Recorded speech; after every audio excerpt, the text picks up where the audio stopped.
శ్రీమాత్రే నమః. శివదుర్గా ఛానల్కి స్వాగతం. అందరికీ కూడా ఆ అమ్మవారి ఆశీస్సులు ఉండాలని మనస్ఫూర్తిగా తల్లిని వేడుకుంటూ ఈరోజు మనం కాలభైరవుని కథ గురించి తెలుసుకుందాం. కాలభైరవుడు శివుడే తన శక్తితో సృష్టించిన విలయంగా కాలభైరవుని చెప్తారు. కాలాన్ని నియంత్రించే శక్తిగా కాలభైరవునికి పేరు. పరమేశ్వరుని సంపూర్ణ అవతారంగా శివపురాణం వివరించింది. అంత శక్తివంతమైనది కాలభైరవుని అవతారం. మనకు గడుస్తున్నటువంటి సమయం సరిగ్గా లేనప్పుడు ఆ సమయాన్ని అనుకూలంగా చేసుకునేందుకు కాలభైరవుణ్ణి ఆరాధిస్తారు. సాక్షాత్తు శివుడే కొలువైన వారణాసికి కాలభైరవుడు క్షేత్ర పాలకుడు.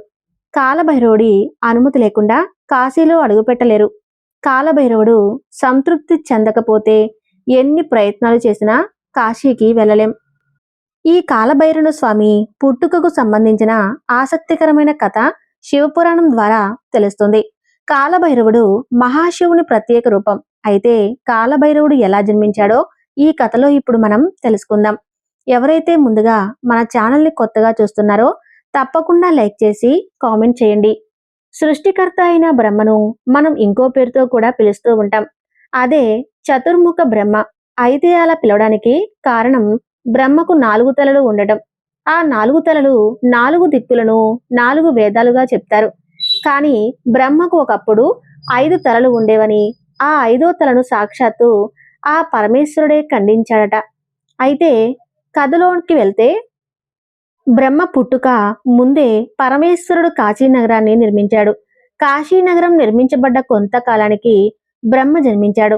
సృష్టించడం కూడా మొదలు పెట్టాడు.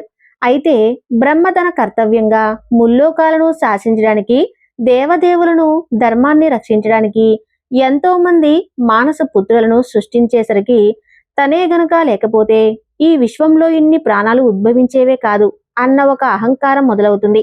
ఆ అహంకారంతోనే ఒకరోజు శ్రీ మహావిష్ణువుకి బ్రహ్మకు మధ్య వాగ్వాదం జరిగింది. అప్పుడు బ్రహ్మ ఈ విశ్వం మొత్తానికి నేనే సృష్టికర్త అని గర్వంగా చెప్పుకున్నాడు. అది విన్న విష్ణువు ఈ సృష్టి నీ మూలానే పుట్టింది అన్న విషయం వాస్తవమే, కానీ నీ సృష్టిని సైతం నాశనం చేసేంత శక్తి ఉన్న ఆ పరమేశ్వరుడు నీకన్నా గొప్పవాడే కదా అని అన్నాడు. అది విన్న బ్రహ్మకు కోపం వచ్చి ఆ రోజు నుండి శివుడి పనుల్లో జోక్యం చేసుకోవడం, శివుడు కర్తవ్యానికి అడ్డంకులు సృష్టించడం లాంటివి చేస్తూ ఉంటాడు. అయితే అవన్నీ గమనిస్తున్న పరమేశ్వరుడు పెద్దగా పట్టించుకోకుండా తన పని తాను చేసుకుంటూ ఉంటాడు. కానీ ఎప్పుడైతే బ్రహ్మ పనితీరు శృతిమించుతోంది అని పరమేశ్వరుడు భావిస్తాడు, ఒక్కసారిగా తన 3వ కంట నుండి ఒక అగ్నిజ్వాల బయటకు వచ్చి అది అతి భయంకర రూపమైన కాలభైరవునిగా మారుతుంది. కాలభైరవుడు ఎర్రటి కళ్ళతో, నల్లటి శరీరంతో, చేతిలో త్రిశూలం పట్టుకుని, మెడలో కపాలహారం వేసుకొని చూస్తూనే ఒంట్లో వణుకు పుట్టించేలా ఉన్నాడు.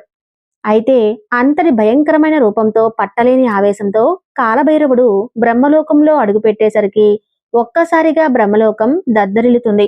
అప్పుడే బ్రహ్మ తన ఎదురుగా నించున్న కాలభైరవుడిని చూసి, ఏమిటి, నేను సృష్టించకుండా ఒక జీవి పుట్టడం, ఆ జీవి నా లోకంలో నా అనుమతి లేకుండా అడుగు పెట్టడమా?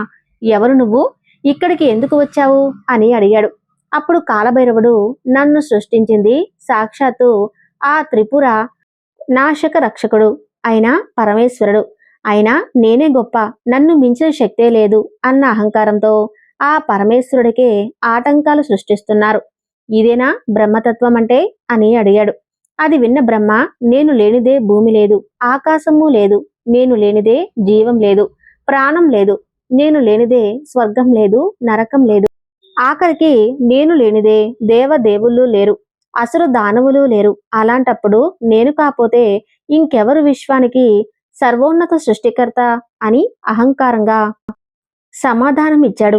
అది విన్న కాలభైరవుడు బగబగ మండుతున్న ఎర్రటి కళ్ళతో, రుద్ర రూపుడై నీ అహంకారాన్ని ఎలా తొలగించాలో నాకు తెలుసు అని చెప్పి ఒక్కసారిగా తన చేతిలోని త్రిశూలాన్ని మెరుపు వేగంతో బ్రహ్మ మీదకు విసిరేశాడు. అయితే ఆ త్రిశూలం సరిగ్గా బ్రహ్మ అహంకారానికి కారణమైన 5వ తలకు తగలడంతో ఒక్కసారిగా ఆ తల గాలిలోకి ఎగిరి కాలభైరవుడి చేతికి అతుక్కుంటుంది.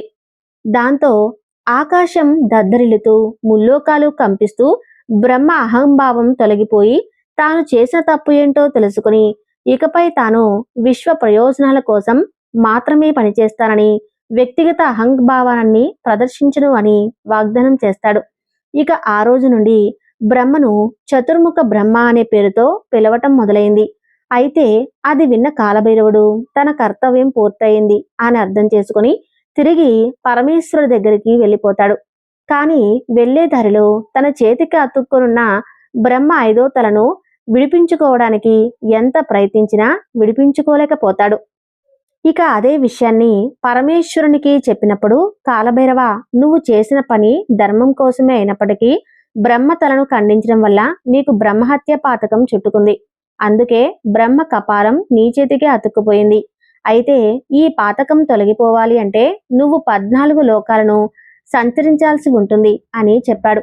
అది విన్న కాలభైరవుడు శివుడికి నమస్కరించి ఇక ఆ రోజు నుండి 12 సంవత్సరాల పాటు ఆ 14 లోకాలను సంచరిస్తూ ఎంతో మంది దేవదేవులను, గంధర్వులను, ఋషులను కలుస్తూ అతి పవిత్రమైన పుణ్యక్షేత్రాలను దర్శించుకుంటూ చిట్ట చివరిగా ఆ పరమేశ్వరుడే భూమి మీద తన స్వహస్తాలతో నిర్మించిన కాశీనగరంలో అడుగు పెడతాడు.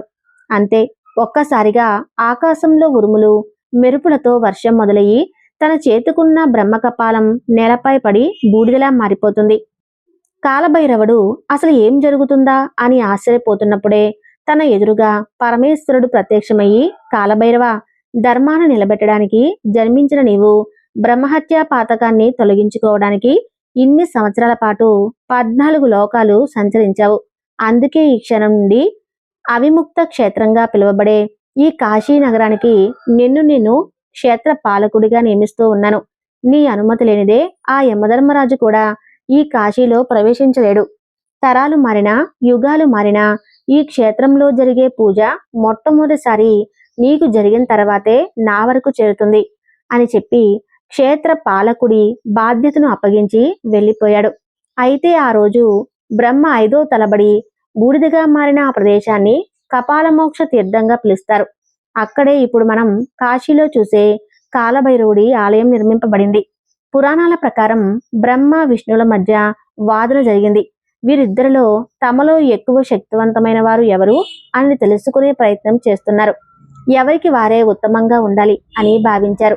అయితే ఈ సమస్య పరిష్కరించేందుకు శివుడు ఒక అద్భుతమైన ఆలోచన చేశారు. మహాశివుడు తనను తాను ఒక పొడవైన కాంతి స్తంభంగా మార్చుకున్నాడు.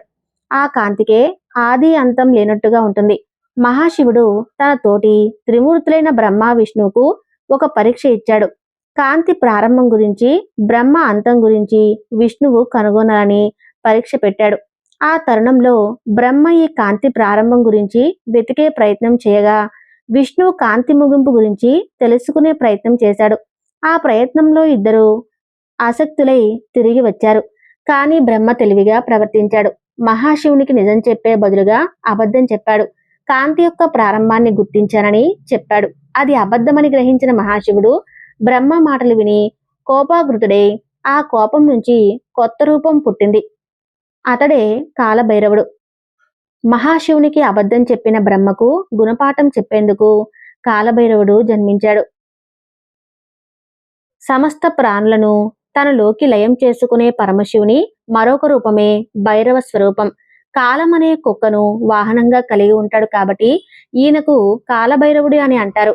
నుదుటిన విభూది రేఖలను నాగుపాముని మొలతాడుగా చుట్టుకుని గద, త్రిశూలం, సర్పం, పాత్ర చేతబట్టి దర్శనమిచ్చే కాలభైరవుడు సాక్షాత్తు పరమశివుని మరొక రూపమైన కాలుడి స్వరూపం.